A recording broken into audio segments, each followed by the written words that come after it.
I sort of remarked to a colleague, if there was a dry eye left at the end of those remarks after seeing that video and hearing President Zelensky in English, I would hope that person would choose to leave Congress. I imagine it was a pretty emotional moment.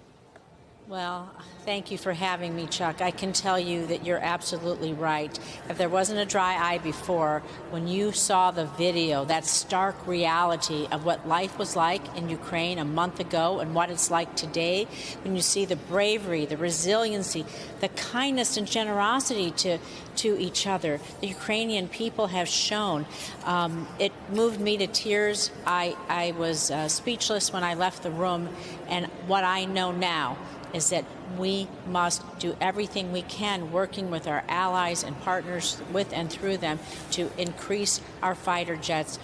Be sure that we get those drones to them, increase their air defenses. And I can tell you that I am chairwoman of the subcommittee on commerce that oversees trade policy. We need to shut down American trade, and we need to sanction the Moscow Stock Exchange.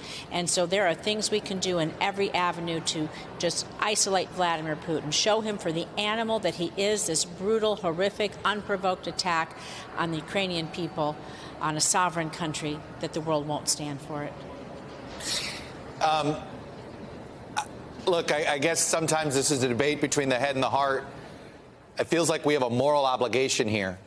But there is certainly a rationale that says, be careful leading with your heart. It may get more people, draw us into a wider war that might be avoidable. What's your line on this? Well, I think the important thing to remember is that we do have allies and partners around the world, and working with and through them, we can get the supplies to the Ukrainian people so that they can take care of themselves. So remember, just last week, we voted to supply about $14 billion in aid to Ukraine. The President's already drawn down about $1 billion. That will be for military support and humanitarian support. You talk about all the ammunition the soldiers need. They need food. They need medicine. Even the regular Ukrainian people. I saw a segment on a company that made shoes before. Now they've switched to making combat army boots, so people have strong, sturdy boots in the cold. The Ukrainian people are taking care of each other. We have to find every way we can to take care of them. They can do the fighting if we give them the supplies. Do you not think that if we supplied these MiGs, it would be considered escalatory by the Russians? And do you think we should care? Well, I think that we have to show Vladimir Putin by continuing to isolate him with sanctions, with commercial sanctions, trade sanctions, other kinds of policy things, supplying things to the Ukraine. We can't let him go any further. So we have to do as much as we can through our allies and partners. And I can tell you that I'm going to advocate for that here every way I can. And I can also tell you that I know we're going to talk about this, but I sent a letter to Secretary Mayorkas, Department of Homeland Security, myself, Mike Rounds, 20 of our colleagues. I'm the only former computer programmer in the United States Senate. So I have an understanding of technology from someone who actually designed and developed it. And so we have to be on the ready, not just on the homeland, but around the world for increased cyber attacks, have our cyber awareness up. What are we doing? How are we doing it? And what resources do we need in that regard? So we have to be ready for Putin in all areas. And he's unpredictable. And so I think we still need to support the Ukrainian people, because you cannot watch those videos. I'm not going to watch. Right. I'm not going to watch. Who am I going to be in this moment? Would I watch World War II on TV eating a box of popcorn? No, that's not who I am, and that's not who the American people are. Can you imagine at this point that there is a resolution to this that keeps Putin in power? Well, I think that I've seen some reports that President Zelensky may offer to never join NATO if they have their sovereignty and they have their own military. I think that we have to allow for diplomatic relations to go forward.